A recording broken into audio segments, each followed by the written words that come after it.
ప్రభు యొక్క రక్త మాంసములలో పాలిభాగస్తులు అవ్వకముందు మనలను మనము పరీక్షించుకుందాం, పరిశీలించుకుందాం. ఎందుకంటే పరీక్ష అనేది నా జీవితాల్లో చాలా ప్రాముఖ్యమైనది. ఎందుకు అనగా మనము బాప్తిసం తీసుకున్నప్పటి నుంచి ఎప్పుడైతే మనము బాప్తిసంలో మరి దైవ సేవకులు మనకు బాప్తిసం ఇచ్చే ముందు ప్రమాణాలు చేయిస్తారు. ప్రమాణాల నుంచి మనం బాప్తిసం తీసుకున్న తర్వాత ఆ రోజు నుంచి ఈ రోజు వరకు నేను ఏ తప్పు చేయలేదు, మాటల ద్వారా కానీ, చూపుల ద్వారా కానీ, తలంపుల ద్వారా కానీ, ఆలోచనల ద్వారా కానీ నేను ఏ తప్పు చేయలేదు అన్నవారిమి ఎవరిమీ ఉండకపోవచ్చు. ఎవరిమైనా ఉంటామా ఏమ్మా? కాబట్టి పరిశుద్ధ గ్రంథంలో కూడా చక్కగా ఈ మాట రాయబడింది. దోషములను కనిపెట్టి చూచిన ఎడల ప్రభువా ఎవరు నిలవగలరు? కాబట్టి దేవునికి తెలుసు మనం బలహీనులమని. అలా అని చెప్పి మనము ఏమైతే పొరపాట్లు లేక ఆలోచనల ద్వారా, మనస్సు ద్వారా, మనము ఊహల ద్వారా చేసింటామో అవన్నిటినీ దేవుని సన్నిధిలో ఒప్పుకొని పరిశుద్ధంగా, పవిత్రంగా ప్రభు బలలో మనం చేయవేద్దాం. అలాగే మనల్ని మనము పరీక్షించుకుందాం. యెషయా 26వ అధ్యాయం 3వ వచనం దయచేసి మనము ధ్యానం చేసుకుందాం. మనస్సు యొక్క విశ్వాసము అనే మాటలు మనము 45 నిమిషాలు మనం ధ్యానం చేసుకొని మనము ప్రభు బలలో చేయవేద్దాం. యెషయా 26వ అధ్యాయం 3వ వచనం అందరం కలిసి చదువుకుందామండి. 26వ అధ్యాయం 3వ వచనం. ఎవని మనస్సు నీ మీద ఆనుకొనునో వానిని నీవు పూర్ణ శాంతి గలవానిగా కాపాడుదువు. ఏలయనగా అతడు నీ యందు విశ్వాసముంచి ఇన్నాడు. ప్రభు సాయం కొరకు ప్రార్థించుకుందాం.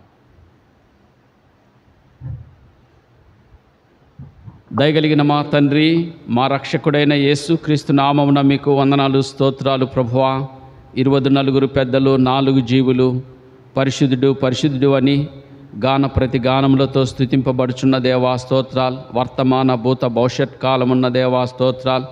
దయగల తండ్రి, మేము ప్రభువా దరిద్ర స్థితి, దీనస్థితి, దోషకులము, హానికరులముగా ఉండగా దయగల ప్రభువా మా కొరకు తండ్రి మీ ముద్దు కుమారుని ఈ లోకానికి పంపించినందుకై వందనాలు. ప్రభువా దయగల తండ్రి, మీ యొక్క రక్తాన్ని ఆఖరి బొట్టు వరకు నా కొరకు మా కొరకు చిందించి దయగల తండ్రి మమ్మల్ని పవిత్రపరిచి పరిశుద్ధపరిచి మీ పరిశుద్ధ మందిరంలో ప్రభువా మమ్మల్ని ప్రభువా కూర్చుండబెట్టిన విధానానికై మీకు కృతజ్ఞతాస్తుతులు, స్తోత్రాలు. దయగల తండ్రి, చదవబడిన లేఖన భాగములకై వందనాలు. ప్రభువా దయగల తండ్రి, దయతో జ్ఞాపకం చేసుకు ప్రభువా నన్ను ఖాళీ చేయండి తండ్రి. మీ పవిత్రమైన పరిశుద్ధమైన మాటలు నా నోట ఉంచి సాయం చేయమని ఇంతవరకు ప్రభువా మా తండ్రిగా, దేవుడుగా పాటలలో, ఆరాధనలో ప్రభువా మీరు సాయం చేశారు.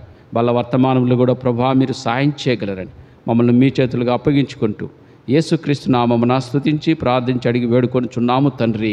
ఆమెన్.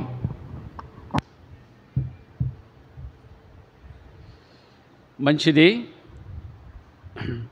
ఎవరిని మనస్సు ఇప్పుడు మనకనేది చాలా ప్రాముఖ్యమైనది. ఇది మనస్సు. మన శరీరం వేరు, మనసు వేరు. శరీరము మనం ఇక్కడ ఉంటాము, కానీ అయితే మన మనసు ఎక్కడ ఉంటుంది? మీరైనా నేనే ఎవరిమైనా కానీ ఎక్కడ ఉంటుంది తల్లి? మనం ఊహించుకుంటూ ఉంటాం. చాలామంది మనం కూర్చొని అట్లాని వాక్యాలు చెప్తుంటాం, అన్నీ చెప్తుంటాం, కానీ మన మనసు ఎక్కడ తిరుగుతూ ఉంటుంది? ఎక్కడో ఇంట్లో పాలు పెట్టి వచ్చామా, లేదంటే పెరుగు తోడేసామా, అన్నం వండామా, కూర వండామా అని మీరైనా కానీ మేము కూడా ఉద్యోగ విషయాల్లో కానీ ఇంకా ఏ విషయంలోనైనా కూడా మనం ఏం చేస్తాం? మనస్సు. అయితే ఈ మనస్సును ఎవరు కనుక్కోలేరు. ఇప్పుడు మీ మనసులో ఎక్కడ ఉండేది అనేది నేను చెప్పగలనా?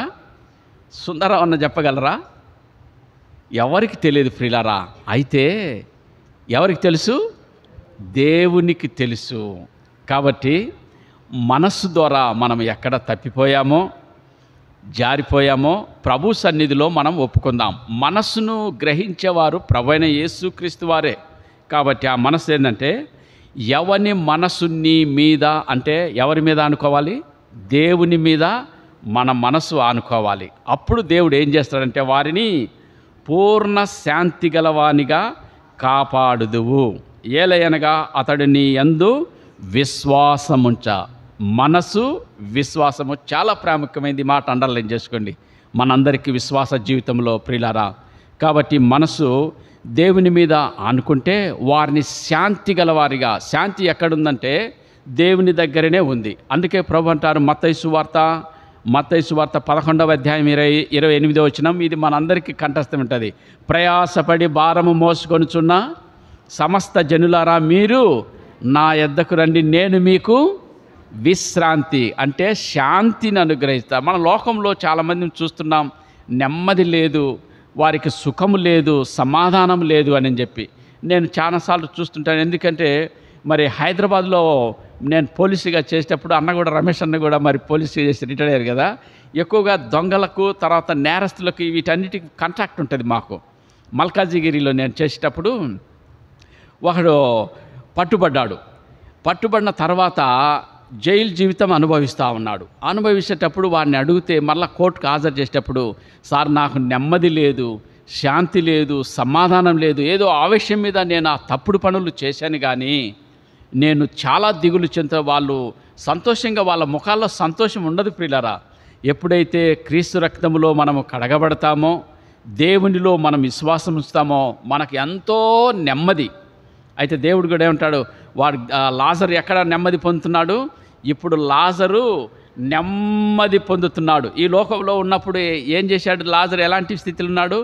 దరిద్రుడు. లాజరు ఒట్టి లాజరనే కాదు, ఆయన పేరేంటి? దరిద్రుడైన లాజరు అని రాయబడినది ప్రియులారా. ఈ లోకంలో దరిద్ర స్థితిలో ఉండవచ్చు, దీన స్థితిలో ఉండవచ్చు, దిక్కులేని స్థితిలో ఉండవచ్చు. అయితే మనకు నెమ్మది ఎక్కడుంది?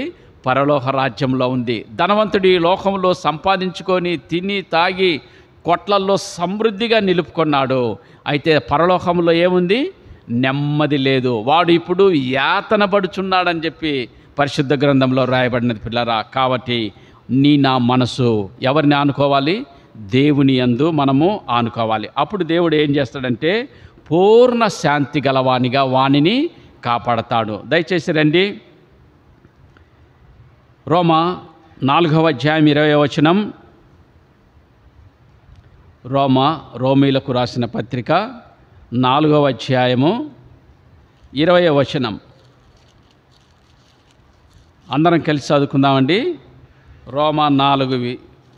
మనసు, విశ్వాసం గురించి మనం ధ్యానం చేస్తున్నాం. విశ్వాసం అనగానే మనకు అబ్రహాం గారు గుర్తు రావాలి. 4వ అధ్యాయము 20వ వచనం.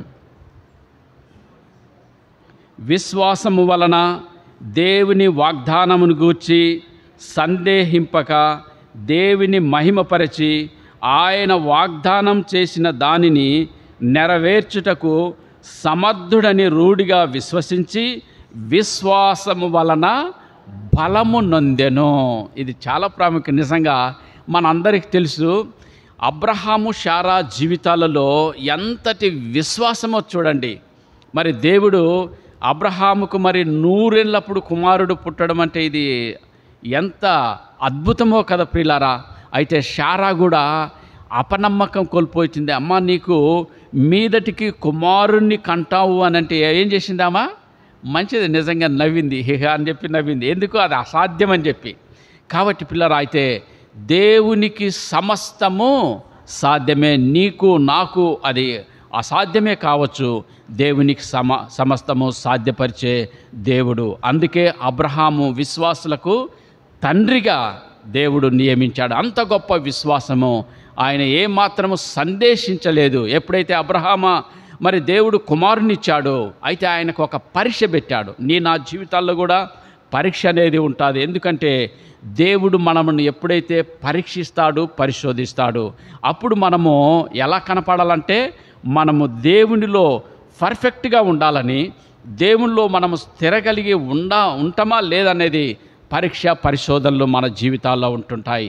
అందుకే దయచేసి రండి, ఏబును కూడా దేవుడు పరిశోధించాడు, పరీక్షించాడు. దయచేసి రండి,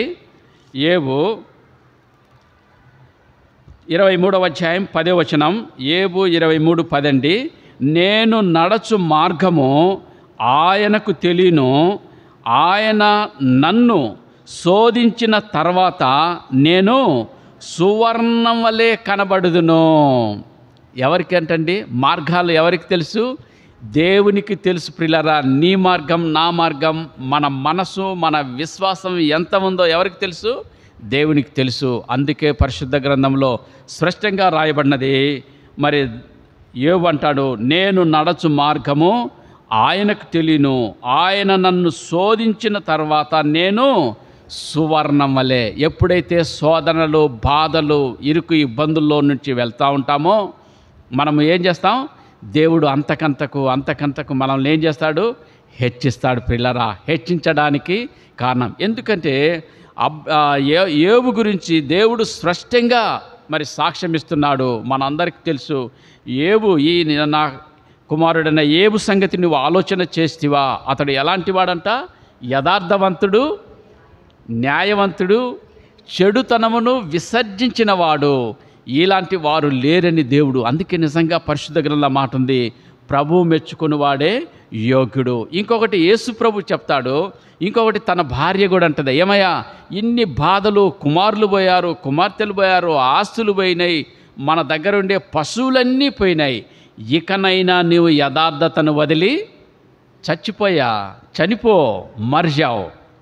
ఎంత చూడండి, భార్య, సొంత భార్య, నా భర్త యథార్థవంతుడు, నా భార్య యథార్థవంతురాలు అనే నిజంగా ఈ దృఢమైన సంకల్పానికి మనం వచ్చి ఉండాలి పిల్లారా. దేవుడు స్వయంగా చెప్తున్నాడు యథార్థవంతుడు. అందుకే అబ్రహామును కూడా దేవుడు పరిశీలిస్తున్నాడు. నీకు ఒక్కగానైనా ఒక కుమారుణ్ణి నాకు బలిగా ఇవ్వమని. నిజంగా మనం లేక పుట్టిన కుమారుడి మీద ఎంతో ప్రేమ. అందుకే దేవుడు కూడా ఆ మాట అన్నాడు, నీవు ప్రేమించు కుమారుణ్ణి. ఎంత గొప్ప విశ్వాసం అండి! నిజంగా ఎంత గొప్ప దేవుని మీద ప్రేమ, మమకారం చూడండి. విశ్వాసానికి నిజంగా ఈయన అబ్రహాము ఎంతో గొప్ప విశ్వాసం కలిగిన వాడిగా ఉంటున్నాడు. నిజంగా నేను ఈ విశ్వాసంలో చూసినట్లయితే మనం నిజంగా అలాంటి విశ్వాసం ఉంచుతున్నామా? మరి ఎప్పుడైతే నీకు వృద్ధాప్యంలో కుమారుడు పుట్టును, అయితే ఆ కుమారుడి ద్వారా మరి నిన్ను ఆశీర్వదిస్తాను. ఎలా ఆశీర్వదిస్తానంటే నీ సంతానం ఎలా అంట? ఆకాశ నక్షత్రం వలె, ఇసుక రేణువుల వలె ఆశీర్వదిస్తా అన్నాడు. వాగ్దానం చేసిన దేవుడు నమ్మదగిన దేవుడు, విశ్వాసం ఉంచాడు. కాబట్టి పిల్లరా, అలాంటి విశ్వాసము నీవు నేను ఉంచుదాం, దేవునిలో మనస్సు కలిగి ఉందాం. దయచేసి రండి, మార్కు సువార్త. విశ్వాసం ఉంచే దేవుడు, అద్భుత ఆశ్చర్య కార్యాలు చేసే దేవుడు మన దేవుడు. మార్కు 11వ అధ్యాయము 46వ వచనం. ఇంకొకడు విశ్వాసం ఉంచాడు చూడండి. విశ్వాసం ఉంచి ఏం పొందుకున్నాడు? 11వ అధ్యాయము మనకు పరిచయమైన భాగమే 46వ వచనం. వారు యెరికో పట్టణమునకు వచ్చిరి. మార్కు సువార్త 10వ అధ్యాయము 46వ వచనం అండి. వారు యెరికో పట్టణమునకు వచ్చిరి. ఆయన తన శిష్యులతోనూ బహుజన సమూహంతో యెరికో నుండి బయలుదేరి వచ్చుచుండగా తీమై కుమారుడుగు బత్తమయ్యను గురుడ్డి భిక్షకుడు త్రోవ పక్కన కూర్చుండెను. ఈయన నజరేయుడైన యేసు అని వాడు విని, దావీదు కుమారుడా యేసు, నన్ను కరుణింపుమని కేకలు వేయ మొదలుపెట్టెను. ఇతను ఎవరండి? గురుడ్డి భిక్షకుడు. కళ్ళు రెండు కనపడవు, గురుడ్డివాడు. అయితే చెవులు మాత్రం అతనికి వినబడతాయి. ఆ దారిన యేసు ప్రభు పోతా ఉంటే యేసయ్య అని చెప్పి దేవుడు, వాళ్ళందరూ అనుకున్నారు, అయ్యా యేసయ్య వెళ్తున్నాడు అనే మాటలు వినబడేసరికి, అయ్యో యేసయ్య వెళ్తున్నాడా, ఈయన నజరేయుడైన యేసుక్రీస్తు కదా, ఈయన అద్భుతాలు ఆశ్చర్య కార్యాలు చేస్తాడు కదా అని చెప్పి దేవుని యందు ఏం చేశాడు? విశ్వాసం ఉంచాడు పిల్లడా. విశ్వాసం ఉంచి ఏమంటున్నాడు? ఈయన నజరేయుడైన యేసు అని వాడు విని, దావీదు కుమారుడ యేసు, నన్ను కరుణింపుమని కేకలు వేయ మొదలుపెట్టెను అని. కరుణిస్తాడని చెప్పి విశ్వాసం ఉంచాడు పిల్లలు. ఎవరు ఈయన? గురుడ్డి భిక్షకుడు. కళ్ళు లేవు పిల్లలు, రెండు కళ్ళు లేవు. ఎంతో మరి దయనీయ స్థితిలో ఉన్నాడు. దేవుడు స్వస్థపరుస్తాడన్న విశ్వాసము, దృఢత్వము, నమ్మకత్వం ఉన్నది పిల్లరా. అయితే మరి కూర్చున్నవారు చూడండి. ఊరకుండమని అనేకులు వానిని గద్దించిరి కానీ వాడు, దావీదు కుమారుడా నన్ను కరుణింపుము, మరి ఎక్కువగా కేకలు వేసెను. కేకలు వేస్తూ ఉంటే సహజంగా లోకరై నువ్వు నెమ్మదిగా ఉండరా, ఎందుకే కేకలేస్తావు, ఆయనను యేసయ్య వెళ్తూ ఉన్నాడు కదా అని సేమ్ అలాగనే చెప్పారు పిల్లరా. అయినా కానీ వాడు ఏం చేశాడు? ఓర్కోలేదు, అరుస్తూ ఉన్నాడు, దావీదు కుమారుడా నన్ను కరుణింపుమో, నన్ను కరుణింపుమని. అంటే దేవునికి వినబడేటట్లు వాడు ప్రార్థన చేస్తూ మరి దేవునికి మొరపెడతా ఉన్నాడు. కాబట్టి పిల్లరా, పట్టుదల కలిగిన ప్రార్థన, ఉడుంపట్టు అంటాం కదా, ఉడుంపట్టు లాంటి ప్రార్థన నీవు నేను దేవుడు స్వస్థపరిచే వరకు, దేవుడు మొర ఆలకించేంత వరకు మనము ప్రార్థించే వారిగా ఉండాలి, దేవుణ్ణి బ్రతిమలాడేవారిగా ఉండాలి. మనందరికీ తెలుసు యాకోబు ఏం చేశాడు? నీవు నన్ను దీవిస్తేనే కానీ నేను నిన్ను వదలనన్నాడు. అందుకే దీవెనలు ఆశీర్వాదాలు పొందాడు పిల్లరా. ఎంతో ఆస్తులు ఉండొచ్చు, మనకు ఎన్నైనా ఉండొచ్చు, కానీ దేవుని దయా దీవెనలు అనేది అది ఆశీర్వాదం విశ్వాసంగా మనకు. కాబట్టి పిల్లరా, దేవుడు మనల్ని దీవించడానికి సిద్ధంగా ఉన్నాడు, మనము అడగడానికి సిద్ధంగా ఉన్నామా పరీక్షించుకుందాం. అయితే దావీదు కుమారుడు నన్ను కరుణింపమని ఎక్కువగా కేకలు వేశాను. 49వ వచనం. అప్పుడు యేసు నిలిచి వానిని పిలువుడని చెప్పగా వారా గుడ్డివానిని పిలిచి, ధైర్యం తెచ్చుకొనుము, ఆయన నిన్ను పిలుచుచున్నాడు. ఎవరు చెప్పారు? పక్కవారే. ఇంత కేకలు వేస్తూ ఉంటే యేసు ప్రభువు వీడి మాటలు వినపడ్డాయండి, చెవిన వినపడ్డది. అందుకే విననేరగా ఉండినట్లు ఆయన చెవులు మందం కాలేదు ప్రియులారా, ఆయన చెవులు మందం కాలేదు. మన ప్రార్థన ఆలకించి మనకు ప్రతిఫలం దయచేసే దేవుడు. ఆయన నిన్ను పిలుచుచున్నాడు అనగానే 50 వచనం చూడండి. లెమ్మని వారితో చెప్పిరి. 50 వచనం. అంతట వాడు బట్టలను పారవేసి దిగ్గున లేచి యేసు నొద్దకు వచ్చెను. ఇందులో గ్రహించండి, మనం చూద్దాము. ఎప్పుడైతే యేసు నిన్ను పిలుస్తున్నాడు అనగానే వాడు ఏం చేయాలి?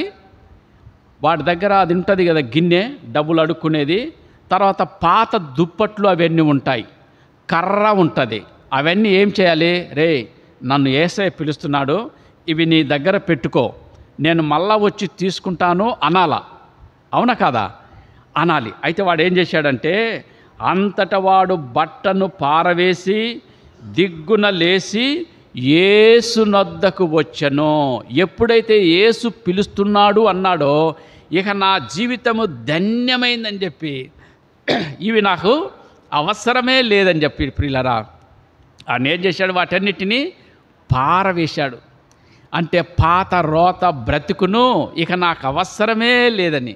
దరిద్రత మనం ఆరాధనలో చూసుకున్నాం కదా, ఈ దరిద్రత, మలినమైన వస్తువులు ఇవి నాకు అవసరం లేదు, నన్ను ఎవరు పిలుస్తున్నాడు?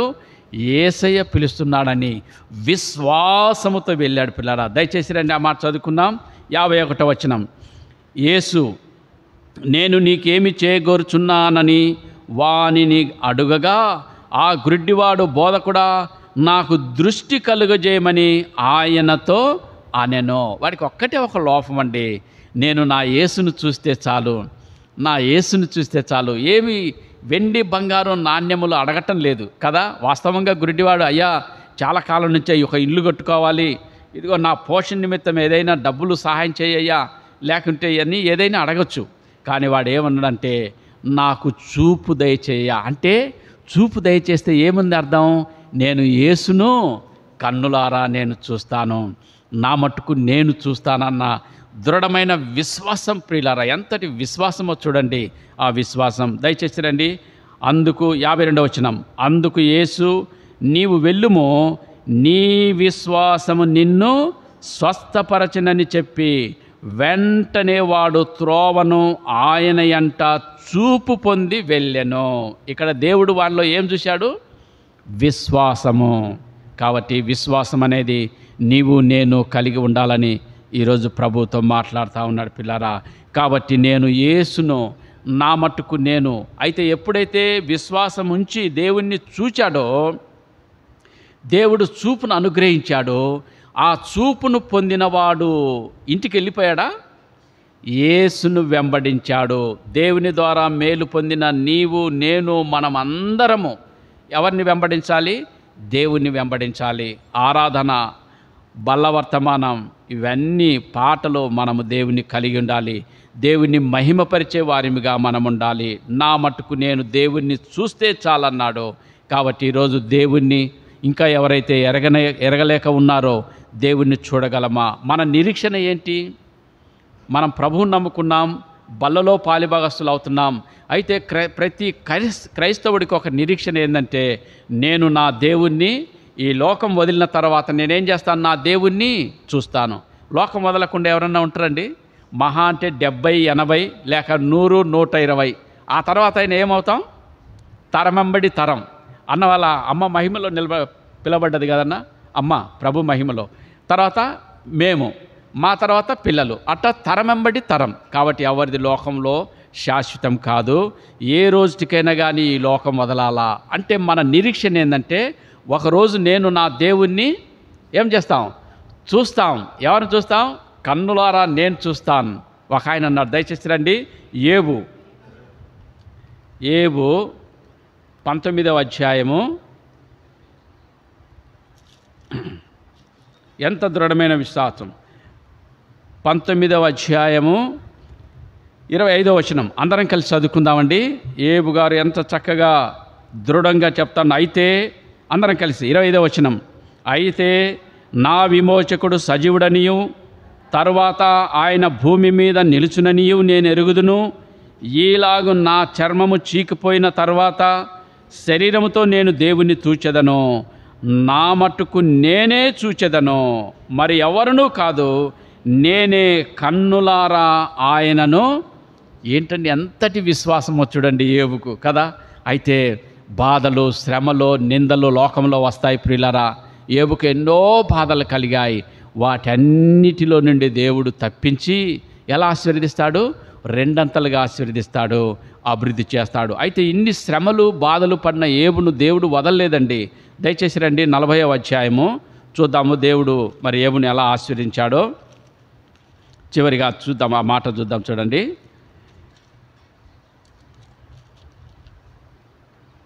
42వ అధ్యాయము 12వ వచనం. యెహోవా ఏబును మొదట ఆశీర్వదించినంత కంటే మరి అధికముగా ఆశీర్వదించను. కాబట్టి పిల్లారా, ఎవరైతే శ్రమలలో, బాధల్లో, నిందల్లో, అవమానాల్లో వెళ్తున్నారో దేవుడు నిన్ను, నన్ను, మనందరినీ 2 అంతలుగా ఆశీర్వదించబోతున్నాడు. కాబట్టి శ్రమలు, బాధలు ఎప్పుడు కూడా మనము కృంగిపోకూడదు. అందుకే ప్రభు అంటారు, నీతిమంతులు కడుగు ఆపదల అనేకములు వాటి అన్నిటి నుండి తప్పిస్తా అన్నాడు. కాబట్టి మనస్సు విశ్వాసము దేవుల్లో మనం ఉంచి ఇట్టి ఆశీర్వాదాలు మనము పొందుదాం. దయచేసి రండి 2వ రాజులు 5వ అధ్యాయం 26వ వచనం. దేవుడు మన మనసు ఎరిగాడు. ఇంకా దైవ సేవకులు కూడా వెరుగుతూ ఉన్నారు. 2వ రాజులు దైవ సేవకులు కూడా ఆ మాట చూసుకుందాం. 2వ రాజులు 5వ అధ్యాయం 26వ వచనం అండి. అంతటా ఎలీషా వానితో, పేజీ నెంబర్ 311, పేజీ నెంబర్ 311 అండి, 5వ అధ్యాయము 26వ వచనం. అంతటా ఎలీషా వానితో, ఆ మనుషుడు తన రథము దిగి నిన్ను ఎదుర్కొనుటకు తిరిగి వచ్చినప్పుడు నా మనసు నీతో కూడా రాలేదా? ఎవరితో పోతుందండి మనసు? మనకు ప్రియమైన బిడ్డలు ఉన్నారనుకోండి, కొడుకులు కానీ కుమారులు కానీ, మన మనసు ఎట్లా ఉంటుంది?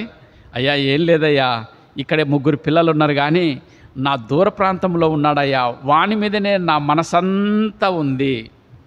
ఒప్పుకున్నామా లేదా ఈ మాట? మన మనసు ఎవరి మీద? మనం ఎక్కువగా ప్రేమించే బిడ్డల మీద, లేక కుమారులకు కుమార్తెలకు కూడా ఏముంటుంది? తల్లిదండ్రుల మీద మనసు ఉంటుంది. ఏ పని చేసినా కానీ, ఏమి చదివినా కానీ ఎక్కడుంటుంది మనసంతా? బిడ్డల మీదనే ఉంటుంది పిల్లరా. అయితే శావుకుల మీద కూడా చూసారా? ఎలీషా ఏమంటున్నాడు? నీవు ద్రవ్యం పుచ్చుకోవడానికి ఇది సమయమా? ఎలీషా మరి మందిరంలో కానీ అక్కడ ఉన్నాడు, కానీ మనసు ఎవరు ఎంబటి పోయింది? ఇప్పుడు అన్న కూడా గ్రహిస్తూ ఉంటాడు, ఎవరు రాలేదు మందిరానికి, ఎవరు వాళ్ళు ఏం చేస్తుంటారని. ఎక్కడ ఉంటారు వీళ్ళకు కూడా తెలుసు, మందిరంలో ఉండే పెద్దలకు కూడా కదా, ఎవరు రాలేదు ఏంటి అనేది. మళ్ళీ వాళ్ళని దర్శించడమో, ఫోన్ చేసి మాట్లాడడమో ఇవి జరుగుతూ ఉంటాయి. కాబట్టి పిల్లరా, దైవ సేవకుల మనస్సు కూడా అందరిపై ఉంటుందనే మాట దేవుడు మనకు తెలియజేస్తున్నాడు. అంతటా ఎలీషా వానితో, ఆ మనుష్యుడు తన రథము దిగి నిన్ను ఎదుర్కొనుటకు తిరిగి వచ్చినప్పుడు నా మనసు నీతో కూడా రాలేదా?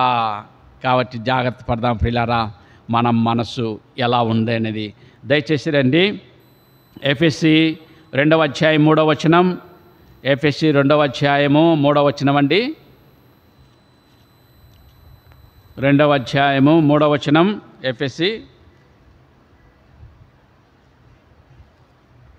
ఎఫెసీలకు రాసిన పత్రిక 2వ అధ్యాయం 3వ వచనం. అందరం కలిసి, వారితో కలిసి మనమందరమును శరీరము యొక్కయు మనస్సు యొక్కయు కోరికలు నెరవేర్చుకొనుచు మన శరీరాలను అనుసరించి మునుపు ప్రవర్తించుచు కడమరి వారి వలె స్వభావ సిద్ధముగా దైవోగ్రతకు పాత్రులమై ఇంటిమి. మనం ఎలాంటి వారమంటండి? మనస్సు యొక్క శరీరము యొక్క కోరికలను నెరవేర్చుకొంచున్న వారిమి. ప్రభువా క్షమించు ప్రభువా, ఇలాంటి స్థితిలో మేము ఉన్నాము తండ్రి. పవిత్రమైన పరిశుద్ధమైన జీవితం మనస్సులో ఉండే ఆలోచనల ప్రకారం ఏం చేస్తాం? మనం కోరికలు నెరవేర్చుకుంటాం. బిల్డింగ్లు కావాలనో, కారు కావాలనో, లేదంటే పెద్ద ఉద్యోగాలు కావాలనో, లేక మంచి భోజనం కావాలి. మనసు ఏం చెప్తుందా చేయదా? ఇది ఫలానది చెయ్యి, లేక ఫలానది తిను అని చెప్పి. కాబట్టి పిల్లరా, ఇలాంటి స్థితిలో మనం ఉండి దేవునికి విరోధముగా ఉన్నవారిమి. క్షమించు ప్రభు అని చెప్పి పవిత్రంగా పరిశుద్ధంగా ప్రభు బలలో మనము చేయవేద్దాం. దయచేసి రండి. మార్కు 14వ అధ్యాయం 17వ వచనం. ఇంకా ఒకరు ఏంటి? దేవుడు మనసు వెరిగాడు. చూడండి, మార్కు 14వ అధ్యాయము. మార్కు 14వ అధ్యాయము. మార్కు 14వ అధ్యాయం 17వ వచనం.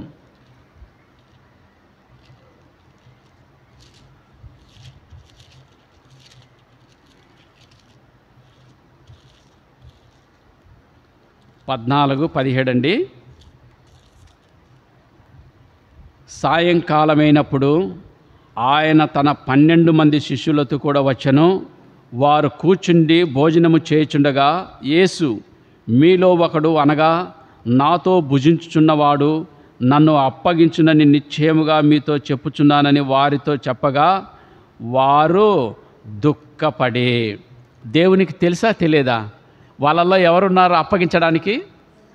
ఇస్కరియోతు యూదా అనుకొని ఉండవచ్చు, నా మనసునకు తెలియదేమని చెప్పి. అయితే దేవుడు అందరి మనసు ఎరిగిన వాడండి. మన అందరి మనసు ఎరిగినవాడు. తల్లి గర్భములో రూపింపబడక మునిపే మనలను ఎరిగిన దేవుడు ప్రియులరా. కాబట్టి ఆయనకు మరుగైనది ఈ లోకంలో ఏదీ లేదు. కాబట్టి దయచేసి మనం దేవుని సన్నిధిలో ఒప్పుకుందాం. ప్రభా, నా మనసు ఎరిగిన దేవుడు, నేను మనస్సు ద్వారా చెడిపోయిన వాడిని అని చెప్పి ప్రభు సన్నిధిలో ఒప్పుకొని పశ్చాత్తాపడి పరిశుద్ధంగా పవిత్రంగా చేయవేద్దాం. అయితే దేవుడు ఇస్కరియోతు యొక్క యూదా మనసు ఎరిగాడు. ఇంకొకటి చూడండి, ప్రభువుని నమ్ముకొని దేవుని శిష్యులమంటాం, ఆయన మనసు కూడా ఎరిగాడు. దయచేసి రండి.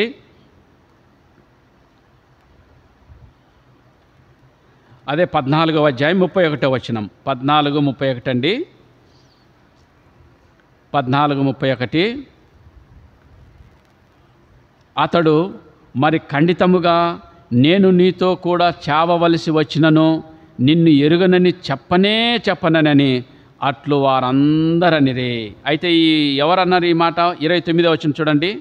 29. అందుకు పేతురు, అందరూ అభ్యంతరపడినను నేను అభ్యంతరపడనని ఆయనతో చెప్పగా యేసు అతన్ని చూచి, నేటి రాత్రి కోడి 2 మారులు కూయక మునిపే నీవు నన్ను ఎరుగనని ముమ్మారు చెప్పెదవని నీతో నిశ్చయముగా చెప్పుచున్నాను.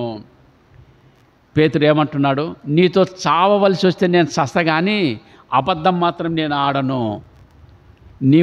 మనం ఎన్నోసార్లు ఇలాంటి త్యాగాలు చేసింటాం, దేవునికి శపథం చేసింటాం ప్రియులారా, ప్రమాణాలు చేసిండొచ్చు. అయితే దేవుడు ఏం చేస్తున్నాడు?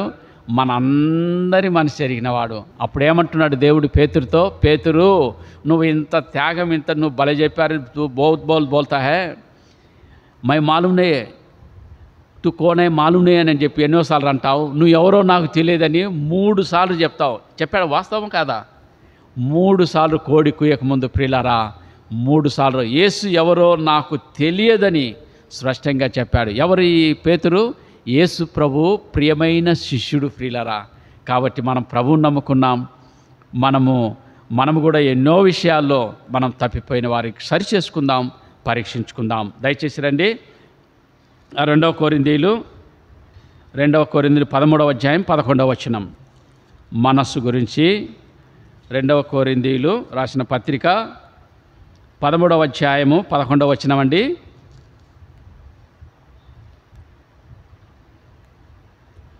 తుదకు పేజీ నెంబర్ 167. తుదకు సహోదరులారా, సంతోషించుడి, పరిపూర్ణులైండుడి, ఆదరణ కలిగిండుడి, ఏక మనస్సు గలవారై ఇండుడి, సమాధానముగా ఉండుడి. ప్రేమ సమాధానాల కర్తయగు దేవుడు మీకు తోడై ఇండునుగాక. ఇందులో రాయబడిన లేఖనం ఏంటంటే ఏక మనస్సు. చూసారా, సంఘములో అపోస్తులు సంఘములో వారు ఏక మనసు గల వారి ప్రార్థిస్తుంటే ఏమైనాయండి, చెరసాల సంఖ్యలన్నీ మొత్తం ఊడిపోయినాయి. ప్రియులరా, నిజంగా సంఖ్యలు ఊడిపోవాలంటే ఇది సామాన్యమైన విషయమా? ఒక ప్రార్థన ద్వారా మనం కూడా చాలాసార్లు మనం ఏం చేస్తుంటాం, అందరం ఏకీభవించి ఆమెన్ అని చెప్తాం కదా. దేవుడు అద్భుత కార్యాలు చేస్తాడు. నిజంగా ప్రార్థన ద్వారా, ఏక మనసు ద్వారా సంఘం చేసే ప్రార్థన ఎలాంటిది, ఎంతో శక్తివంతమైంది ప్రియులారా. ప్రార్థన ఏక మనసుతో ప్రార్థన చేయడం ఎలాంటి చెరసాల సంఖ్యలు కూడా మరి విడిపోవడం అంటే చూడండి, సంఖ్యలు వేస్తే ఇవి సామాన్యంగా అన్నవాళ్ళు ఉండరు కదా, ఇప్పుడు సంఖ్యలు సామాన్యంగా విడిపోయి 80 సంఖ్యలు ప్రార్థన ద్వారా అవి కూడా విడిపోయినాయి. మరి పెద్ద భూకంపం వచ్చిందంటే చూడండి ప్రార్థన ద్వారా. కాబట్టి పిల్లరా, ఏక మనసు మనం కలిగే సంఘములో ఐక్యత కలిగి సమాధానం కలిగి ఉండాలి. అందుకే పరిశుద్ధ గ్రంథం మరి 133వ కీర్తనలో సహోదరులు ఐక్యత కలిగి నివసించుట ఎంతో మేలు అనింది. పిల్లరా, దయచేసి రండి ఆ మాట కూడా చూద్దాం. కీర్తనలు 133వ అధ్యాయము, సహోదరులు ఐక్యత. 133 1వ వచనం. సహోదరులు ఐక్యత కలిగి నివసించుట ఎంతో మేలు, ఎంతో మనోహరము. అది తల మీద పోయబడి అహరోను గడ్డం మీదుగా కారి అతని అంగీల అంచు వరకు దిగజారిన పరిమళ తైలం వలె ఉండును. పరిమళ తైలం ఎట్లా ఉంటుందండి, గుమగుమలాడుతూ మరి తైలం వచ్చేసి దాన్ని ఎంత సువాసనగా ఉంటుంటుంది ప్రియులారా, అహరోను అంచుల మీదుగా పాడిన దాన్ని. అలాగే 3వ వచనం చూడండి. సియోను కొండ మీద దిగవచ్చు, హెర్మోను మంచు వలె నుండును, ఆశీర్వాదమును శాశ్వత జీవమును అచ్చట నుండవలనని యెహోవా సెలవిచ్చున్నాడు. సియోను కొండ మీదకి దిగవచ్చు, హెర్మోను మంచు. మంచు ఎంతమంది చూశారు? మా ప్రశ్నిస్తున్నాను, దయచేసి ఏమనుకోవద్దు. నేను 3 సంవత్సరాలు అక్కడ ఉన్నాను మంచులో. మంచు ఎలా రియల్గా మంచు చూసిన వాళ్ళు ఎవరైనా ఉన్నారు తల్లి, బ్రదర్స్ కానీ? అన్న వెళ్ళరండి బ్రదర్, ప్రైజ్ లాట్ ఉన్నారు. అమెరికాలో కూడా పడుతుందంట మంచు. నేను అమెరికా వెళ్ళలేదు. మంచు ఎలా ఉంటుందంటే నిజంగా ఆ మంచు ఒట్టి కళ్ళతో చూడలేం, అద్దాలు పెట్టుకొని మంచు చూడలేమండి. ప్రభు నామమున చెప్తున్నాను, మీరు ఎవరైతేనే అడగండి. చిన్న ఎండ పడ్డా కానీ ఆ రిఫ్లాక్స్ ఎండ పడిన మంచుకు వచ్చేసి కళ్ళు పోతాయి అద్దాలు పెట్టుకోకుంటే. అందుకే అక్కడ మాకు మంచు కొండల్లో ఏం చేస్తారంటే డ్యూటీ చేసేటప్పుడు గోగల్స్ ఇస్తారు, ఇట్లాంటివే నల్లయి మొత్తం అదంతా కన్ను కవర్ అవుతుంది.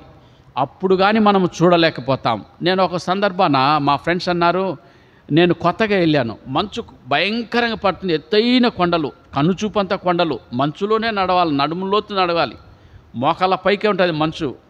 ఒక కాలు తీసి ఒక కాలు మా స్నో బూట్స్ చేస్తామన్నమాట, మోకాళ్ళ పైకి ఉంటాయి బూట్లు. ఆ బూట్లు వేసుకొని నడుస్తూ ఉంటే దిగబడతా ఉంటుంది. కొన్ని సందర్భాల్లో ఆ మంచు కప్పుకొని బాయిలలో కూడా అట్లా దిగబడి చనిపోయిన వాళ్ళు కూడా ఉన్నారు. అయితే ఆ మంచు నేను ఒకరోజు గోగలు అంటే ఈ అద్దాలు పెట్టుకోకుండా వెళ్తా ఉంటే మా దోస్తుండి, మా ఫ్రెండ్ గన్ను అన్నీ తీసుకున్నాం, బుల్లెట్ ప్రూఫ్ అన్నీ తీసుకున్నాం. కానీ వాడిని అరే తూ బాహర్ జారే గోగల్లాగాకే జావు అన్నాడు. అంటే అద్దాలు పెట్టుకొని పోరంటే అరే ముజే జరుగుతున్నాయి యారన్నా. నేను అతిశయపడి నిజంగా నాకు అవసరం లేదని చెప్పాను నేను. తుమే దిఖాదేతాయి దేవు అంటే నీకు కనిపిస్తుంది, నువ్వు తర్వాత పోయిరా, తు జాకా జావు తబి తుమ్కు దిఖాదేగా అన్నాడు. అనేసరికి నిజంగా వెళ్ళి వచ్చేసరికి నా కళ్ళని నిప్పులాగా ఎర్రగా అయిపోయినాయి. కొంతమంది కళ్ళు కూడా పోయాయంట. ప్రభు కృప వల్ల దేవుడు నన్ను కరుణించాడు. ప్రభువా నన్ను క్షమించు, నేను నా దోస్తు మాట వినలేదని చెప్పి. అంత మంచు అంత ప్రకాశవంతంగా ఉంటుందండి. అయితే ఇక్కడ 3వ వచనం ఏమని రాసింది, సియోన్లో కొండ మీదకి దిగవచ్చు, హెర్మోను మంచు వలె ఉండును. అక్కడ ఏముంటుందంట? ఆశీర్వాదము, శాశ్వత జీవము. నీకు నాకు దేవుడు ఆశీర్వాదాలు ఇచ్చేవారుగానే మంచులాగా ప్రియులారా. ఇంకా మంచు గురించి కూడా 51వ కీర్తనలు కూడా దేవుడు స్పష్టంగా రాశాడు చూడండి. 51వ కీర్తన దావీదు మహారాజు ఏమంటాడంటే, దావీదు మహారాజు మరి ఎప్పుడైతే ఆయన తప్పులు దేవుని సన్నిధిలో ఒప్పుకుంటూ, దయచేసి రండి ఆ మాట కూడా చదువుకుందాం. 6వ వచనం చూడండి. నీవు అంతరంగములో సత్యము కోర్చున్నావు, అంతర్యమున నాకు జ్ఞానము తెలియజేయుదువు. 51:6, 7 నేను పవిత్రుడగినట్లు హిస్సోపుతో నా పాపం పరిహరింపుము, హిమము కంటేను నేను తెల్లగా నుండునట్లు. ఎలా అంటండి? హిమము అంటే ఏంటి? మంచు. దావీదు మహారాజు ఏమంటున్నాడు చూడండి, హిమము కంటే నన్ను తెల్లగా, దీని హిమము కన్నా తెలుపు నాకు తెలిసి ఏది ఉండదు సృష్టిలో. అయితే దావీదు మహారాజు అంతకన్నా నన్ను తెల్లగా కడిగయ్యా, నా దోషం పోవునట్లు. మనం చూస్తే 51:2 వచనం, నా దోషం పోవునట్లు నన్ను బాగుగా కడుగము, నా పాపం పోవునట్లు నన్ను పవిత్రపరచము. కాబట్టి సిస్టర్స్ బట్టలు ఉతకాలన్నా, అంట్లు దోమాలి ఎట్లా ఉంటాయి? చాలామంది చాలా నీట్గా పెట్టుకుంటారు కదమ్మా. అయితే దావీదు మహారాజు కూడా, అయ్యా నా పాపం పోవునట్లు నన్ను బాగుగా కడగమంటున్నాడు. హిమము కంటే తెల్లగా కడుగయ్యా, హిమము కంటే తెల్లగా నున్నట్లు నన్ను కడుగము, ఉత్సాహ సంతోషము నాకు వినిపింపుము. 10వ వచనం చూడండి. దేవా నా యందు శుద్ధ హృదయం కలుగజేయము, నా అంతరంగములో స్థిరమైన మనస్సును నూతనముగా పుట్టించము. చూసారా, మనం చాలామందికి మనస్సు స్థిరత్వం ఉండదు. చాలామంది అంట వాని మనస్సు స్థిరం లేదండి, మందిరానికి ఇదిగో ఈరోజు వస్తాడు, ఇంకొక రోజు రాడు, లేదంటే సంవత్సరానికి వస్తాడు, లేదంటే నెలకు వస్తాడు అంటుంటారు. ఏందంట మనస్సు? ఒకసారి ఇక్కడ కూర్చుంటాడు, ఇంకొకసారి వెళ్ళిపోతాడు, ఇంకొక ఊరు వెళ్తాడు, ఇట్లాంటి. అందుకే దావీదు మహారాజు ఏమంటున్నంటే 10వ వచనంలో, దేవా నా యందు శుద్ధ హృదయం కలగజేయము, నా అంతరంగములో స్థిరమైన మనసు నూతనముగా పుట్టించుము. ఇలాంటి ప్రార్థన మనకై ఉండాలి ప్రియులారా. ఎలాంటంట? స్థిరమైన మనస్సు, మనం స్థిరంగా ఉండాలి మన మనస్సు అనేది ప్రియులారా. అలాగా అందుకేందంటే ఈ దేవుడు మన ప్రభువైన యేసుక్రీస్తు వాడు ఎందుకు దావీదు ఇలాగా కోరుకుంటుంటే చూడండి, నా యందు శుద్ధ హృదయం కలిగితే ఏంటి కారణం అంటే దేవుణ్ణి చూస్తాడు. మనం చూసాం కదా మత్తయి సువార్త 5వ అధ్యాయంలో, హృదయ శుద్ధి గలవారు ఎవరు? ధన్యులు, వారు దేవుని చూచెదరు. ఎలా చూస్తారు అని అంటే కన్నులారా చూస్తారు. ఎలా చూస్తారంటే అద్దములో చూచినట్లుగా చూస్తారు. మస్క కాదు, స్పష్టంగా దేవుని చూస్తాం. దయచేసి రండి కొరింథీయులకు రాసిన పత్రిక. ఎలా చూస్తాం దేవుణ్ణి? అద్దములో చూసినట్లుగా అనే మాట ఉంది చూడండి, ఎంత స్పష్టంగా అద్భుతంగా ఉందో. 3వ అధ్యాయము కొరింథీయులకు రాసిన 2వ పత్రిక, కొరింథీయులకు రాసిన 2వ పత్రిక 3వ అధ్యాయము 18వ వచనం చూడండి. 3:18 మనమందరమును ముసుకులేని ముఖముతో ప్రభు యొక్క మహిమను అద్దము వలె ప్రతిబింబింపజేయుచు మహిమ నుండి అధిక మహిమను పొందుచు ప్రభు ఆత్మచేత ఆ పోలికగానే మార్చబడుచున్నాం. మనమందరము ముసుకులేని ముఖము. ఇది నిజంగా ఎంత ఆశ్చర్యమో చూడండి. మామూలుగా స్త్రీని ఇప్పుడు పెళ్లి కొడుకు ఏం చేస్తాడు? పెళ్లి కూతురు రాగానే మనం పాట పాడుతుంటారు కదా, మామూలుగా పాట పాడిన తర్వాత అమ్మాయి ఏం చేస్తుంది? ముసుగు వేసుకొని వస్తుంది. అప్పుడు మనం అందరం చూస్తే మనం అందరికీ ఏముంది? క్లియర్గా కనపడదు. కనపడుతుందా? కనపడదు. ఎప్పుడైతే వచ్చి మరి సేవకులు వాక్యం చెప్పిన తర్వాత ప్రమాణాలు చేయించేటప్పుడు ఏం చేస్తారు? ముసుగు తీస్తారు. ఇప్పుడైతే మామూలుగా చూసుకుంటున్నారులేండి, ఆ కాలంలో ఒకరినొకరు చూసుకునేది లేదు. ఇప్పుడు దైవ సేవకులు కూడా అంటుంటారు, చాలామంది ఒకరినొకరు చూసుకోకుండానే భక్ష్యం గారు మ్యారేజ్ చేశారంట. అట్లా ఎవరికైనా జరిగిందా మన సంఘంలో అన్న? చాలామంది సేవకులు చెప్తుండే, నేను అమ్మాయినే చూడలేదు, భక్ష్యం గారు చూసి పెళ్ళిలో ఎప్పుడైతే ముసుగు తీస్తారు కదా, అరే ఈ అమ్మాయా అని చెప్పి తల్లిదండ్రులు అడుగుతా, అమ్మ ఎరా అమ్మాయి బాగుంది, అమ్మ నేను చూడలేదమ్మా. పెళ్ళి అయ్యేటప్పుడు ముసుగు తీస్తారంట. ముసుగు తీస్తే ఎలా ఉంటుంది? అప్పుడు స్పష్టంగా కనపడుతుంది. అయితే దేవుణ్ణి నీవు నేను ఎలా చూస్తామండి? అద్దములో ప్రభు యొక్క మహిమను మనమందరం ముసుగులేని ముఖంతో ప్రభు యొక్క మహిమను అద్దము వలె ప్రతిమల్ని. అద్దంలో ఎలా అద్దం చూసుకునే ఎవరు ఉన్నారు ఇప్పుడు?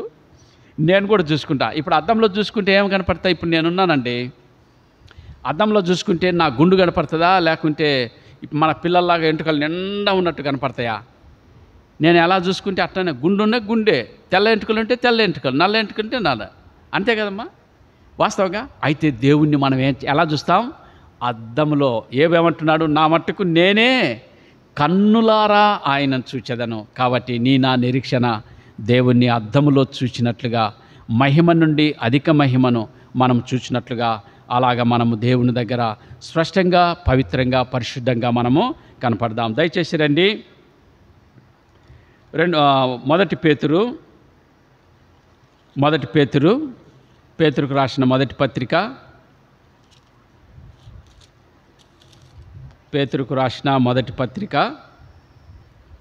5వ అధ్యాయము 5వ వచనం. 5వ అధ్యాయము 5వ వచనం అండి. అందరం కలిసి పేజీ నంబర్ 217. చిన్నపిల్లలారా, మీరు పెద్దలకు లోబడిండుడి, మీరందరూ ఎదుటివాని ఎడల దీన మనసు. మనం ఏమని మాట్లాడుకుంటున్నాం? మనసు గురించి. మనసులో కూడా ఏముందండి? దీన మనసు. దీన మనసు అంటే అసలు ఏంటండి? ఎంత తగ్గింపు జీవితం అనేది దీనులను. అయితే పరిశుద్ధ గ్రంథం ఏముందంటే, దీనుల ప్రార్థన లక్ష్య పెట్టే దేవుడు.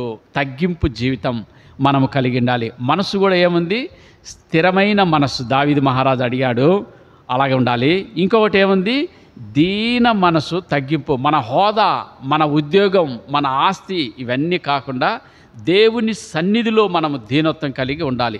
ఒక వాస్తవం చెప్తా వినండి. జరిగిన సంఘటన నా జీవితంలో 2015లో అప్పుడు మా బామర్ది కొడుకు 4 లేక 5 సంవత్సరాల అబ్బాయి. ఇక్కడే మన ఒంగోలునే. ఇక్కడ ఏ డాక్టర్ దగ్గర చూపించినా అతనికి ఇక్కడ మెడ మీద ఉంటే అది ఒక కడిత ఏర్పడ్డది. మన ఒంగోలులో చాలామంది డాక్టర్ల దగ్గర క్యాన్సర్ అయ్యా, ఇది బ్రతకడు అని చెప్పారు. వాళ్ళిద్దరు తల్లిదండ్రులు ఏడ్చుకుంటా ఉన్నారు. అప్పుడు తిరిగి ఎక్కడా బాగాలేదు. తర్వాత వాళ్ళందరూ ఇది క్యాన్సరు, నువ్వు చెన్నై తీసుకుపోవాల్సిందే, అక్కడ నీకు ఫైనల్ అయిపోతుందని చెప్పారు. సరే అని చెప్పి, నాకు ఎంతో కొంత భాష వస్తుంది కాబట్టి తమిళ భాష, సరే అని చెప్పాను. అయితే వెళ్ళకముందు మన దైవసేవకులు సుబ్బారెడ్డి అన్న దగ్గర ప్రార్థన చేయించుకొని చెన్నై జవశమ్మ పోవాలి, అక్కడికి పోవాలని చెప్పి పోతే అక్కడ లెటర్, అక్కడ క్యాన్సర్ ఆఫీస్లో అక్కడ డాక్టర్ గారు ఉన్నారంట, ఆయన దగ్గరికి సుబ్బారెడ్డి అన్న ప్రార్థన చేసి ఒక లెటర్ ఇచ్చారు సేవకులు. లెటర్ ఇచ్చి, ఈ లెటర్ వాళ్ళకి ఇస్తే మీకు తొందరగా పని అయిపోతుంది, రిస్క్ తీసుకోవాల్సిన పని అవసరం లేదని. సరే అని చెప్పి ఆ బాబుని తీసుకొని మేము కూడా కొంతమంది వెళ్ళాం. రాత్రి వెళ్ళాం, తెల్లారింది, జవశమ్మకి వెళ్ళాం. జవశమ్మకి వెళ్ళిన తర్వాత మేము సిద్ధపడి అబ్బాయిని తీసుకొని మేము వెళ్తూ ఉన్నాం ఈ డాక్టర్ని కనుక్కోవడానికి అని చెప్పి. ఎవరు అని అంటే ఆయన పేరు బాల్ డేవిడ్ గారు. సరే అని చెప్పి మేము వెళ్తూ ఉంటే ఒక ఆయన వచ్చేసి చీపురు పట్టుకొని చిమ్ముతా ఉన్నారు అక్కడ. నేనంటే అన్నయ్య ప్రైజ్ లాడ్ అన్నయ్య అని చెప్పిన తర్వాత అన్నయ్య ఇంకే బాల్ డేవిడ్ గారు ఎంగిరికరారు అవరు నాంగ పాకணும் అని చెప్పారు. ఆయన ఉండి, అది చిమ్మెట ఆయన ఉండి అన్నాడు, ఏపా ఎంగింది వందిట్టుకుది అని అన్నాడు. ఎక్కడి నుంచి వస్తున్నారంటే, నాங்கள் ఒంగోలు నుంచి வந்திருக்குது, இந்த பையனுக்கு கேன்சர் இருக்குன்னு சொல்லியாச்சு, அதனால அங்கே பால் டேவிட் గారిని பார்க்கறதுக்கு வந்திருக்குது అప్పుడుదా అని చెప్పి, సరే వాపా ఎంగలు కూడా వాపా అని అన్నాడు. సరే మీరు నాతో కూడా రండి, మేము ఆయన ఆడ చిమ్ముతా ఉన్నాడు కదా, చీపురు పెట్టుకొని చిమ్ముతా ఉన్నాడు మొత్తం అదంతా. ఆయన అడిగాం, సరే ఇక్కడ ఎవరో బ్రదర్స్ ఏదో ఉంటారు చిమ్మడానికి సమర్పించుకున్నవారని చెప్పి. సరే అని చెప్పి ఆయన అడిగితే, సరే వా కామికిరవా అని అన్నాడు. సరే చూపిస్తాను రాండి అని చెప్పి పిల్లిపాంటి దగ్గరికి తీసుకెళ్లారు. తీసుకెళ్ళిన తర్వాత ఆమెకు పోయి ప్రైజ్లాడ, పెద్ద ఆమె కాబట్టి మాకు అర్థమైంది ఈమె అయిండొచ్చు అని చెప్పి, ప్రైజ్లాడమ్మా అని చెప్పి మళ్ళీ ఆయనను వదిలిపెట్టాం. ఆయన అక్కడ వదిలిపెట్టి పక్కన నిలబడి ఉన్నాడు. నేను పిల్లిపాంటి దగ్గర ఆంటీ ప్రైజ్లా అని చెప్పి, ఆంటీ నాకు ఒంగోలు ఎందుకుది అని చెప్తే, ఆమె తెలుగులో చెప్పండి అయ్యా పర్వాలేదని చెప్పింది, తెలుగు వస్తుంది ఆమెకు. సరే అని చెప్పిన తర్వాత ఒంగోలు అనేసరికి చాలా సంతోషించి అంది, ఏం పని అని అంటే, నాకు బాల్ డేవిడ్ గారిని పాకరది కొందరికిది అనేసరికి నవ్విందామా. ఏమన్నది? మేము బాల్ డేవిడ్ గారిని చూడడానికి వచ్చాం అని చెప్పి ఇదిగో మన సుబ్బారెడ్డి అన్న లెటర్ ఇచ్చారు అని చెప్పేసరికి తీసుకొని నవ్వితే ఆశ్చర్యమయ్యి చూస్తూ ఉన్నాం. ఏందిరా నవ్వుతూ ఉన్నారు అని చెప్పి. మీతో పాటు వచ్చింది ఎవరో తెలుసా అని అంటే తెలియదమ్మా, మొట్టమొదటిసారి చూస్తున్నాం. అవురుదా బాల్ డేవిడ్ గారు అని అన్నారు. ఎవరు? ఆయనే బాల్ డేవిడ్ గారు అని చెప్పి ఆయన నవ్వుతా ఉన్నాడు. పిలిచి నాందప్ప బాల్ డేవిడ్ గారా? నేనేమనుకున్నంటే ఎవరో చిమ్ముతా ఉన్నారు. ఆయన ఎవరో తెలుసా? బాల్ డేవిడ్ గారు క్యాన్సర్, చెన్నై మొత్తం ప్రాంతానికి క్యాన్సర్ హాస్పిటల్ అన్నిటికీ హెడ్ అండి. చాలాసార్లు మనం ఒంగోలు కూడా చెప్పి ఆయన ఎప్పుడు చెప్పలేదు. నిజంగా పిల్లరా అంత తగ్గింపు, అంత సింపుల్. ఆ తర్వాత ఆయన పోయి ఒక లెటర్ రాసుకొచ్చి సంతకం పెట్టి అన్నాడు, ఇదిగో இது அங்கே காமிச்சிடுங்க, நீங்கள் எங்கே போனோம், உங்களுக்கு என்ன பண்ணணுமோ அதெல்லாம் அவங்க சொல்லி கொடுத்துறாங்க, உங்களுக்கு వేల ముడిచడం అని చెప్పి ఈ లెటర్ పోయి చూపించండి, అక్కడ మీ పని అయిపోతుంది అని చెప్పి. ప్రభు మహాకృపను బట్టి పని అయిపోయింది. వాడికి క్యాన్సర్ లేదని చెప్పి నిర్ధారణ అయింది. ఎప్పుడు? దాదాపు 1 నెల రోజులు పట్టింది పోవడం రావడం ఆ టెస్టులన్నీ చూడడానికి. ప్రభు కృప వల్ల చక్కగా ఏ రోగం లేకున్నది. నేను ఎందుకు ఈ మాట చెప్తున్నానంటే, బాల్ డేవిడ్ గారు అంత దేవునికి సమర్పించుకొని వాక్యం మన స్కూల్లో కూడా చాలాసార్లు చెప్పారు. మరి నిజంగా ఎంత దీనత్వమో చూడండి దేవునిలో. అక్కడ హాస్పిటల్లో ఆయన పేరు చెప్పంగానే తొందరగా రిసీవ్ చేసుకొని పనిచేశారు పిల్లరా. కాబట్టి ఏమనింది, మనం ఇక్కడ ఏం చదువుకున్నాం? చిన్నపిల్లలారా 5వ వచనం, మీరు పెద్దలకు లోబడియుండుడి, మీరందరూ ఎదుటివాని ఎడల దీన మనసు అనే వస్త్రాలు కూడా ఏముండండి, వస్త్రాల్లో కూడా మనకు మాదిరిగా దీన మనసు అనే వస్త్రాన్ని మనము ధరించుకోవాలని ప్రభు మనకు స్పష్టంగా చెప్తా ఉన్నాడు. కాబట్టి ఆ రీతిగా ప్రభు మనకు సాయం చేసి దయచేసి రండి. అయితే ఇలాంటి స్థితిలో, దీన మనసు లేని స్థితిలో మనము ప్రభు దగ్గర క్షమాపణ అడుగుదాం. ప్రభువా, ఇలాంటి స్థితిలో లేను తండ్రి, నా మనస్సు స్థిరమైనది కాదు ప్రభువా, దయతో నన్ను క్షమించమంటే క్షమించుటకు సిద్ధమైన మంచి మనసు కలిగిన దేవుడు మన దేవుడు. దయచేసి రండి. రోమా 1వ అధ్యాయము, రోమా 1:28, రోమా 1వ అధ్యాయము 28వ వచనం.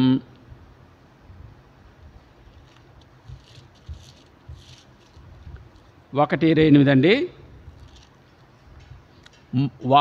మరియు వారు తమ మనసులో దేవునికి చోటు నీయనల్లకపోయి కనుక చేయరాని కార్యములు చేయుటకు భ్రష్ట మనసుకు వారిని ఏమంటండి, వారు తమ మనసులో దేవునికి చోటు ఇవ్వలేదు. దేవునికి ఇవ్వవలసిన సమయం, ప్రార్థన చేయవలసినంత ప్రార్థన మనం ఎన్నోసార్లు సాకులు చెప్పాం. మందిరానికి రమ్మంటే, దేవుని పని పరిచర్య చేయమంటే సాకులు చెప్పాం.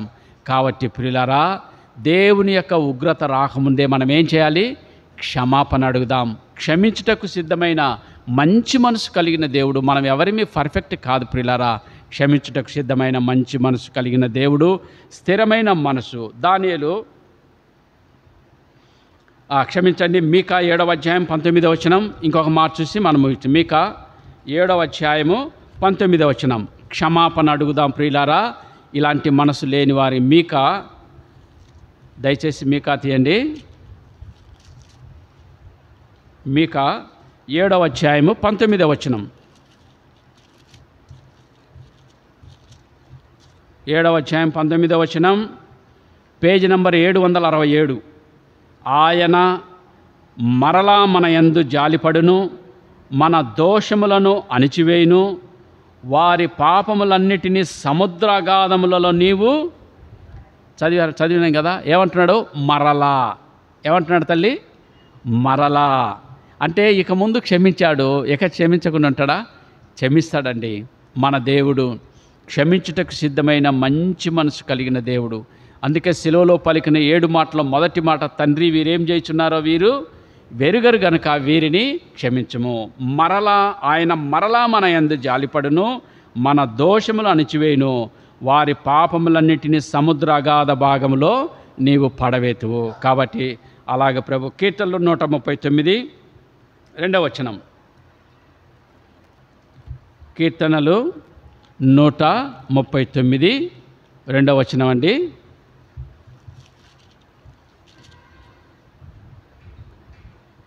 నేను కూర్చుండుట నేను లేచుట నీకు తెలియను, నాకు తలంపు పుట్టక మునిపే నీవు నా మనసు. ఎవరంటండి? దేవుడు. నీవు నేను మనం అందరం ఏంటంట? కూర్చునేది లేచేది అన్నీ దేవునికి తెలుసు కదా. ఆయన ఈ ప్రపంచాన్ని సృష్టించిన సృష్టికర్త. ఆయనే ఒక సీసీ కెమెరా. మరి కెమెరాలు మనం చూస్తున్నట్లయితే వచ్చిన వాళ్ళు ఏదైనా మనం జరిగినట్లయితే వారు కూర్చునేది చూస్తాము, లేచేది తెలుస్తుంది. కాబట్టి దావీదు మహారాజు అంటున్నాడు, పిల్లారా నేను కూర్చునుట నేను లేచుట నీకు తెలియను, నాకు తలంపు పుట్టక మునిపే నీవు నా మనసు గ్రహించుచున్నావు. కాబట్టి ప్రభువా నన్ను స్థిరమైన మనసు నా హృదయంలో పుట్టించయ్యా, స్థిరమైన మనసు కలిగి ఉన్నట్టులో కృప చూపించని మనము ప్రార్థన చేసుకొని పవిత్రంగా పరిశుద్ధంగా చేయవేద్దాం. చివరిగా మాట చదువుకొని మనము బల్లలో చేయవేద్దామండి. దయచేసి రండి. కొరింథీలకు రాసిన మొదటి కొరింథీలు 11వ అధ్యాయము, మొదటి కొరింథీలు 11వ అధ్యాయము 28వ వచనం. కాబట్టి ప్రతి మనుష్యుడు తన్ను తాను పరీక్షించుకోవాలను, అలాగు చేసి ఆ రొట్టెని తిని ఆ పాత్రలోనిది త్రాగవలెను. 31. అయితే మనల్ని మనమే విమర్శించుకునేడలా తీర్పు పొందకపోదము. మనం ఇతరులను కాదు పిల్లారా, నిజంగా ఇతరులను విమర్శించాలంటే మనం ఎన్నిసార్లైనా విమర్శిస్తూ ఉంటాం. కాబట్టి దేవుడు స్పష్టంగా చెప్తున్నాడు, మనల్ని మనమే ఏం చేయాలి? ఎక్కడ బలహీనత ఉందో, మన మనసు ఎక్కడ చెదిరిందో, దేవునికి దుఃఖకరంగా ఆవేశకరంగా మనం ఉన్నామో మనం ఏం చేయాలి? దేవుణ్ణి క్షమాపణ అడుగుదాం. స్థిరమైన మనసు నా హృదయంలో నూతనంగా కలిగించాయి అని చెప్పి దేవుణ్ణి అడుగుదాం. ఎక్కడైతే తప్పిపోయామో, జారిపోయామో, దేవునికి విరోధంగా ఉన్నామో క్షమాపణ అడిగి పవిత్రంగా పరిశుద్ధంగా ఉన్నాం. ఎందుకంటే మన దేవుడు మరలా మనల్ని క్షమించి తన సన్నిధిలో నిందారహితులుగా ఉండడానికి ఆయన ఇష్టపడుతున్నారు. అలాగే ప్రభు మనకు సాయం చేసి మనల్ని మన కుటుంబాలను ఆశీర్వదించి అభివృద్ధి పరచునుగాక.